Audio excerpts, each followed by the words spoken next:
Hello, thanks for listening to my homemade audiobook of How I Won the Yellow Jumper. Now listen, I've recorded this myself at home sitting at my desk, so sorry for any little glitches. Amazingly, it's been 10 years since I wrote this book, and a lot has changed on the tour, in my life, and in yours, no doubt. Back then there was no Team Sky, no Froome, no Peter Sagan, no Julien Alaphilippe. It was a different race with different names and different concerns. So my words feel sometimes like they come from another age altogether. And rereading it, as I have done, I'm struck by the telescopic effect of time. Please be understanding of the context in which this book was written and the spirit of love for the race which I wanted it to embody.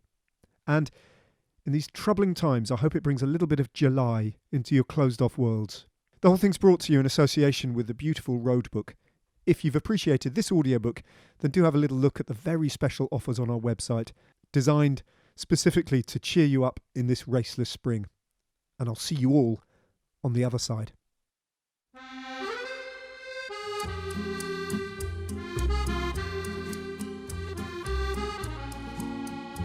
I'd love to say that cycling has always been my passion. It would be advantageous to claim that I'd run away from home in the mid-70s, stowed away on the Zeebrugge ferry armed with only a curly-whirly to sustain me and a Kodak Instamatic to record my adventure in the hope of catching a glimpse of Joop Zoetemelk riding the Flèche Wallonne. But, to my great regret, that would be a lie. Instead, I've had to accrue history to acquire heritage at double quick pace. I was a few days short of my 34th birthday when I first saw a bike race of any description. It wasn't any old bike race, mind you, it was the Tour de France, and I was there to report on it for television, which meant that I had to at least look and sound like I knew what I was talking about. That confidence trick wasn't always successful. My first year covering the Tour passed in a haze of angst-ridden confusion, and I vowed never to return. Yet unconsciously, something of the Tour had wormed its way into my DNA. Before I knew what I had done, I agreed to work on the 2004 Tour. Then I ended up covering every Tour between 2005 and 2010, 8 tours in all. I've now spent a total of 24 weeks following the peloton around France, gradually growing ever more obsessed with the race. After the best part of a decade, I might almost claim to understand it, or at least little bits of it from time to time. I'm not the only one to have made this progression. The chapters to come are for anyone who has made a similar journey in following this extraordinary sport. They reflect, to some extent, my transition from novice to devotee, taking in both scepticism and wonder. They also invite a minute inspection of the nooks and crannies of life covering the Tour de France. They tell of champions and car parks, yellow jerseys and filthy socks. They celebrate the race, but they celebrate all the other stuff too. That stuff is what makes this a unique event. The millions of fans lining the road, the thousands of tour vehicles, the villains, the virtuous, the hungry and the hopeless. It's not just about the riders. For the rest of us, it's the mere act of crashing through France, chasing after an event that won't stand still, a series of lurches from incident to accident. You will notice that, like the Tour itself, this book doesn't follow a straight line. It has a mind of its own and tends to jump from superstar to supermarket, from the riders to the roadies, from an appraisal of the career of Lance Armstrong to a meditation on the workings of laundrettes. My experiences over the 8 tours that make up the substance of this account are necessarily a little disorderly. The random nature of everyday life grinds away at your journalistic endeavour and leaves it smoking like the red-hot clutch plate of an overheated Renault Espace, immobile and stranded up a mountain. In fact, there's a chapter about just that. Like those mind-bendingly difficult, pixelated designs that were all the rage in the 80s, my hope is that if you stare at these chapters for long enough, suddenly a fully rounded 3D picture of the Tour de France will emerge, fleetingly. But what of the race itself?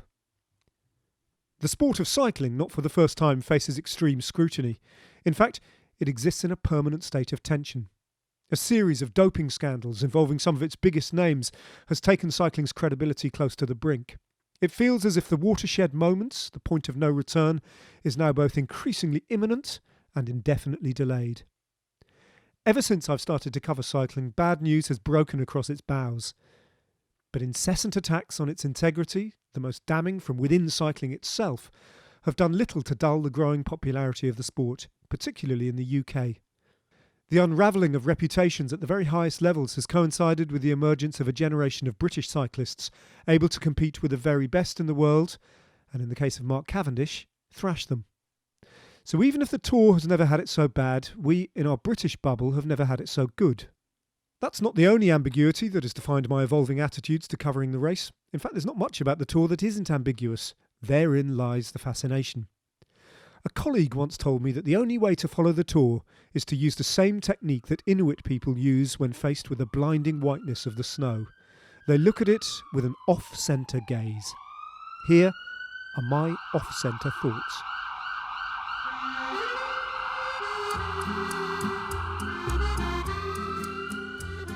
Lewisham Hospital, Part 1, August 2003. Who won the Tour de France? That is what they were asking me. A difficult question, a slippery customer, alive with Gallic guile. It would take some thinking about, but thinking wasn't that easy anymore. I was drawn to the sight of my knees. They at least were recognisable. The scars still there from countless childhood scrapes, but hidden now by straggles of hair. In fact, the whole length of my shins and calves down to my ankles were hairy, something that, while it didn't directly puzzle me, seemed strangely ill-fitted to the moment. Above the curvature of the kneecap there was a flourish of scarlet. Not blood, but something odd and out of place. Elastic. Red elastic, tight too. The red trim of a pair of shorts whose shiny black expanse seemed both utterly alien and entirely familiar. Cycling shorts. Lycra. Where had they come from? Who had put me in a pair of lycra shorts? I jerked my head upright, urgently scouring the antiseptic environment for clues. A tray of metallic bowls, a curtain, posters of diseased lungs. Nothing informed me. No help at all as my heart and mind raced, chasing after an explanation. Understanding trickled away like sand through my fingers. I returned my gaze to the sight of my shorts, torn slightly on the left thigh. This time I contemplated them with sullen resentment. I was, I could only conclude, ever so confused. Ask him again. Who won the Tour de France?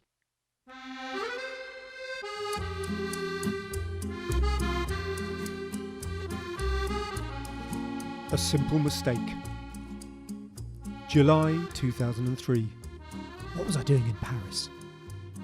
I had slept fitfully in the Best Western alongside the old cavalry stables in the Avenue du Ken. All night long a storm had crashed around, banging the spindly branches of a plane tree against my window. If my sleepless night had been a scene in a film, they would have angled the camera on its side.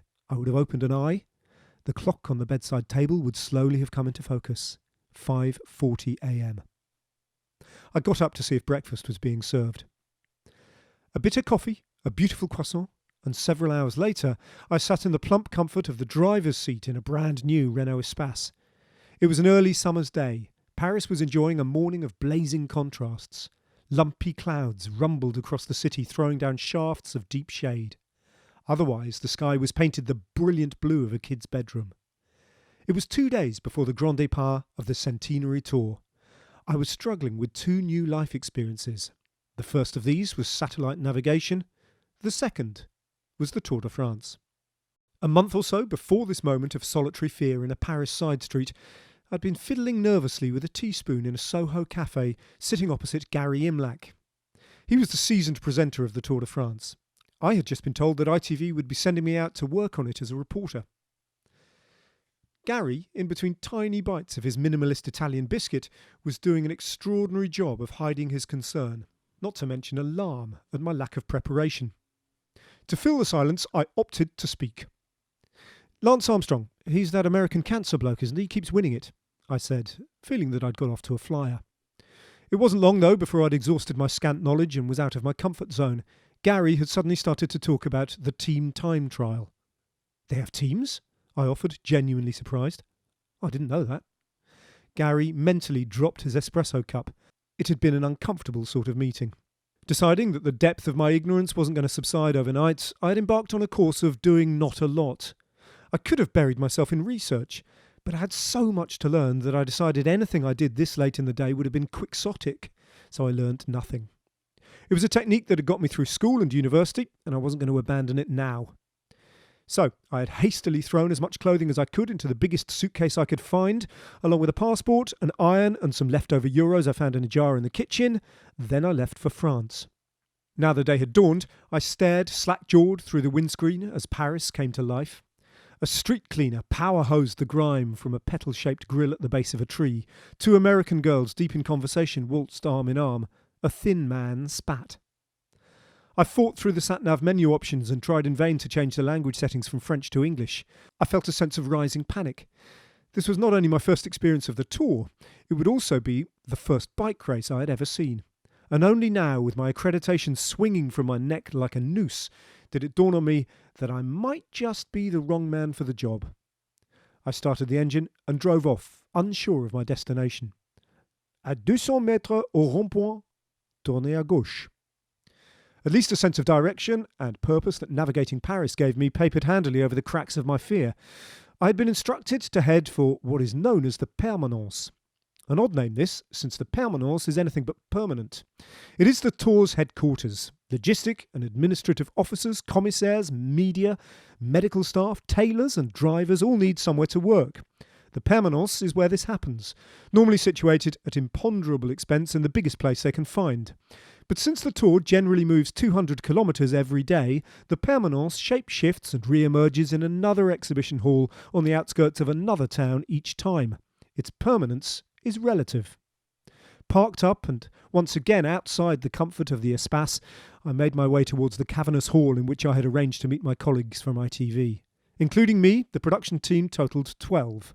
Most had an average of 10 tours under their belts. Some were closing in on their 20th. I entered the brightly lit room and at a stroke understood that the phony war was over. Everywhere I could see actual riders with actual bikes, spouting actual foreign languages, besieged by people who actually knew what they were talking about. Fighting shy of any encounter that might bring me into close contact with this alien world, I skirted the walls till I found some familiar faces. Gary Imlach was tap-tap-tapping into a Mac, looking useful, absorbed and in command. Sitting opposite him, at a desk, was my producer, Steve Doherty. He had a long list of stuff he needed to discuss with me. We left Gary to it and went off in search of somewhere quiet. On the other side of the hall we found a space which seemed to accommodate 1,000 desks. We helped ourselves to a paper cup of nasty grand-mère café. The tour eventually inculcates a strong instinct for which freebies to exploit and which to leave, but this was my first tour and I had much to learn. Steve sat me down to talk through the first days of the rest of my life. Tall, blonde and taciturn, Steve had in one guise or another produced and directed British TV coverage of the tour since the mid-80s. A man from the borders with a love for Carlisle United, he balanced strongly held beliefs with rare shows of enthusiasm and a deep understanding of cycling. He also came with a reputation for not suffering fools, and here he was amid the clatter and clutter of the vast French carnival gearing up for action, clutching a Bic roller ball in one hand and a throwaway coffee in the other, facing exactly that, a fool. He had in front of him a list. His neat handwriting, headed in caps, underlining in red, revealed a portfolio of short reports that I would have 48 hours to generate. Ned features. 1. Lance Armstrong, from cancer survivor to champion. 2. The famous 4, Anquetil, Merckx, Eno, Indurain, all 5-time winners. 3. The centenary edition, 100 years of the Tour. 4. The Tour route in facts and figures. 5. The contenders. Who can threaten Armstrong? Steve shot me a glance across the table, which let me know that he didn't expect me to succeed. The glance was superfluous. We both knew that I would not succeed. I drew sharply on the grand-mère, which by now had grown cold. Instead of swallowing, I swilled it around my mouth, feeling at once how it was staining my teeth black. The rest of that day passed in a tailspin of activities, none of which were remotely focused or efficient. I scribbled fragments of script on notebooks. I tore them up. I recorded pieces to camera, only to have them scrutinised and rejected. I tried to gear up for what was to come. I failed. And so it was that the following day, dressed in a poorly ironed shirt, I stood at the start of the Tour de France for the very first time. The streets were lined with people. The 2003 prologue was about to get underway. Now, though, it's time to get out onto the roads of Paris for the prologue. Here's a look at the course. Flat as the a first thing puncture that I and noticed was the extremely noise. fast. Starting at The the foot of speed the came Eiffel later. Tower. It sounded like the drumming of fingers gaining in urgency, disc wheels hammering up a cobbled road at 40 miles per hour. First off the start ramp that day was, I think, some bloke from the Euskadi Euskaltel team. 8 years on, and I still struggle to pronounce this team correctly, and normally find a way of avoiding it by referring to them as the team from the Basque country, or some such. He flashed by me, my first glimpse of a racing bicycle. I checked his unofficial time over the 6.5 kilometre course displayed on the digital clock overhanging the finish line. I had no idea what to make of the information. I had no point of reference. It meant nothing to me. One after one, I watched them finish. It was an odd sight, but exhilarating at the same time. Seen from the front, the rider, clad in his time trial skin suit, his back arched and his head dipped, flew like a bullet towards me. His energy was pent up behind him in an ordered fuss of legs and lungs, serving only to push that millimetre-perfect front wheel over the line. In that instant, an unseen cord unclipped, and the cyclist's spine crumpled down, his head snapped upright, his jaw suddenly hung loose in a gulp of restorative air. Each time, the cyclist would have a split second of utter peace before the madness of the tour and the crowd descended on him. Overcome by a sudden fit of journalistic diligence, I would occasionally contemplate running after a rider, but when I looked down the length of the road, he would be long gone. Literally gone. What an unusual event. The day wore on. I anticipated the hunched blue of Armstrong flying past. He was the star attraction and would start last of all with the number 1 on his back, denoting his status as the reigning champion. I wanted to see what all the fuss was about. In the meantime, the endless procession of cyclists ground remorselessly on. I stood alongside the tall, keen figure of Matt Rendell, the writer who has worked for ITV on all the tours I have covered. The poor fellow had been seconded to guide me through the proceedings. I looked to his every gesture for confirmation that I understood the grammar of the day's events. He had plenty of gestures, including a quite uncontrolled, throaty Hispanic holler. Every time a rider he knew personally flew past, he would let rip. I swear that at some point he screamed, "Arriba!" in some bloke's sweaty ear as it fizzed past him. I marvelled at his enthusiasm. The veins stood out in his neck. Nothing could deflect from his delight as some tiny Colombian climber pedalled over the finish line having posted the 93rd best time of the afternoon. I could only dream of summoning up such passion. But frankly, after a couple of hours, my first Tour de France had started to bore me.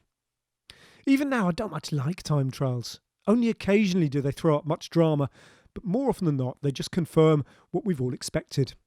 I sometimes think they're solely there for the purists, and that I'm still too new to the sport to understand the aesthetic. I lose track of the number of times I've been asked to film a guided tour of a time trial bike. One day, I might just blurt out, "Look, they're very light and very aerodynamic. All right, that's it, that's all there is." The rhythm of that first long day was suddenly enlivened as we edged towards our on-air time. We would be broadcasting live on ITV1, the big network. From a flat-pack set by the side of the finish line, Gary Imlach would thread together the denouement of the day's events before crossing live to the coverage of the best riders who would all set off in the final hour. Phil Liggett and Paul Sherwin would commentate. In that first year, Stephen Roach, the Irish winner of the Tour in 1987, was our occasional pundit. My role would be limited to interviewing the winning rider. The hope, and indeed the expectation, was that this rider might be David Millar, a man I'd never heard of and certainly never met. Apparently, he was Scottish. Along with Armstrong, so I was told, he was one of the favourites. I waited and I watched. My earpiece crackled with Phil's commentary. His was a voice that would provide me with the soundtrack of my summers to come. Yet back then, I barely understood a word. As Bradley McGee takes the lead, 7:26.16. Now he's going to have to wait and see what David Millar can do. An Australian called Brad McGee posted the best time. In the all-white skin suit of Française des Jeux, he looked like a kinky time traveller from a David Bowie movie. He crossed the finish line, and I saw him being marshalled to a holding area behind the podium. There, he would have to wait while the final dozen riders threw down their challenges. Then came a slight raising of the tension. The commentary in my ear spluttered something about David Millar starting.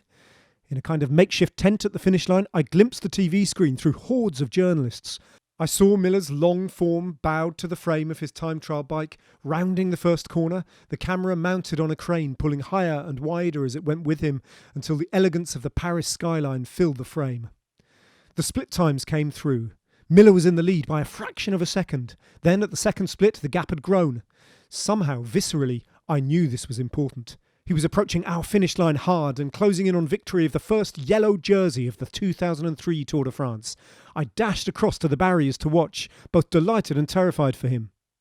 It was at that moment that my earpiece exploded with noise. Liggett's excitable commentary was drowned out by the off-air expletives of Steve Doherty, Gary Imlach and just about everyone else on the production team.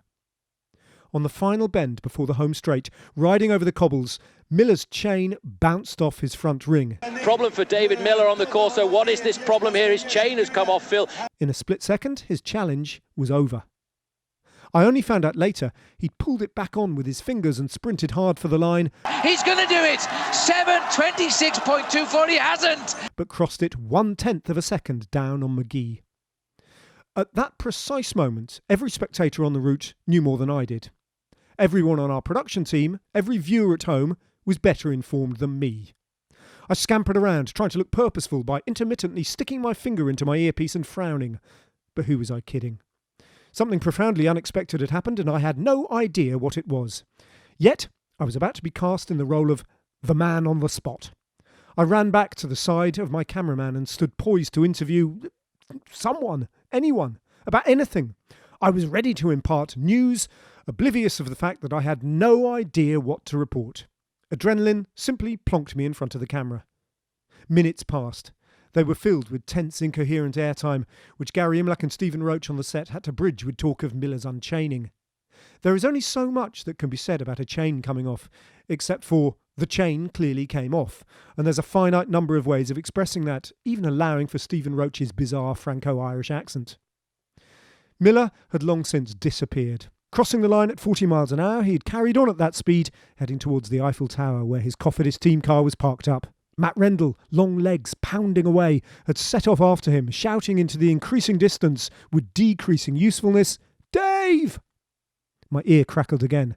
The voice of our director cut through. "Have you got anything for us, Ned?" I didn't know what to say. I think I might have said, "Yes," just to appear useful. "We're going to come to you in 20 seconds. Stand by, Gary, hand to Ned." Then, before I could adjust my collar and compose my thoughts, which presupposes that I had any in the first place, Gary Imlach handed over to me, quote, "for the very latest on the David Millar situation." The blind eye of the camera fixed me. The red cue light went on. In the polished glass of the lens a couple of feet in front of me, I caught a glimpse, like the image in the back of a spoon, of ITV's new cycling reporter, silent for a second, and then, in front of the reflected backdrop of Ancien Régime Paris, starting to talk. What passed my lips must never be revisited. Some tapes are too painful ever to unearth from the archives. Even if the old adage holds true that one can learn from one's mistakes, there are some mistakes that can break one's confidence beyond repair. I have been told, though, by a friend who was watching on in embarrassed disbelief in a house in Chelmsford, that I uttered words like, "some sort of thing with his bike." I followed this up, apparently, with the killer line, kissing goodbye to his chance of winning the yellow jumper. Yes, the yellow jumper. That's what I said.